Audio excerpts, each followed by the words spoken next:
নমস্কার বন্ধুরা, welcome to my channel. আশা করি তোমরা সবাই খুব ভালো আছো। আজকে এই ব্লগে আমি তোমাদের নিয়ে এসেছি দুবাইয়ের একটা খুব সুন্দর, খুব শান্ত এবং ফ্যামিলি ফ্রেন্ডলি জায়গায়, কারামা পার্ক। দুবাই মানেই আমরা সাধারণত বড় বড় মল, উঁচু উঁচু বিল্ডিং আর বিলাসবহুল লাইফস্টাইলের কথা ভাবি, কিন্তু এই শহরের মাঝেই এমন কিছু জায়গা আছে যেখানে গেলে মনটা একদম ফ্রেশ হয়ে যায়। কারামা পার্ক ঠিক তেমনই একটি জায়গা। এই পার্কটা কারামা এলাকায় অবস্থিত আর লোকেশন খুবই কনভিনিয়েন্ট। আশেপাশে অনেক রেসিডেন্সিয়াল বিল্ডিং আছে, তাই লোকাল ফ্যামিলিরা এখানে নিয়মিত আসে হাঁটাহাঁটি করতে, বাচ্চাদের নিয়ে খেলতে আর একটু রিল্যাক্সিং টাইম কাটাতে।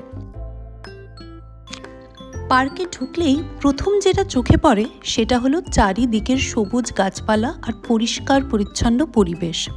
সত্যি বলতে কি, দুবাইয়ে এখন ভালো ঠান্ডা পড়ে গেছে আর চারিদিকে অনেক শেড আর খোলা বাতাসও এখানে খুবই গায়ে লাগছিল।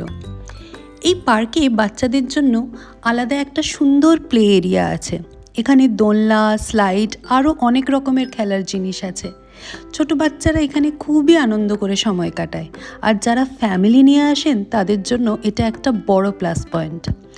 আর যারা ফিটনেস ভালোবাসেন তাদের জন্য এখানে আছে সুন্দর করে বানানো ওয়াকিং ট্র্যাক। অনেক মানুষকে দেখা যায় সকালে বিকালে এখানে হাঁটতে আসতে। কেউ জগিং করে, কেউ আস্তে আস্তে হাঁটে, কেউ আবার গান শুনতে শুনতে ওয়াক করে।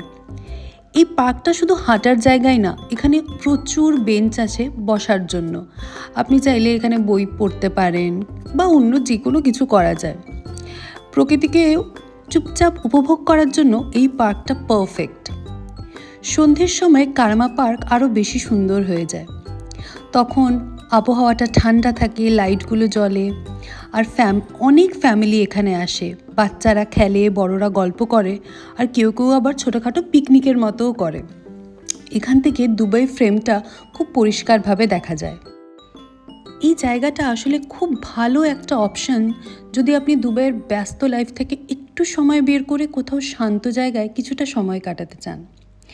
পার্ক থেকে বেরিয়ে প্রচুর খাবার দোকান আছে। কেউ চাইলে আরামসে পার্ক থেকে বেরিয়ে কিছু খাবার নিয়ে এনে পার্কে বসে খেতেও পারে। ব্যাস, আজকের জন্য এইটুকুই। কাল দেখা হবে নতুন কোনো ব্লগে। টাটা।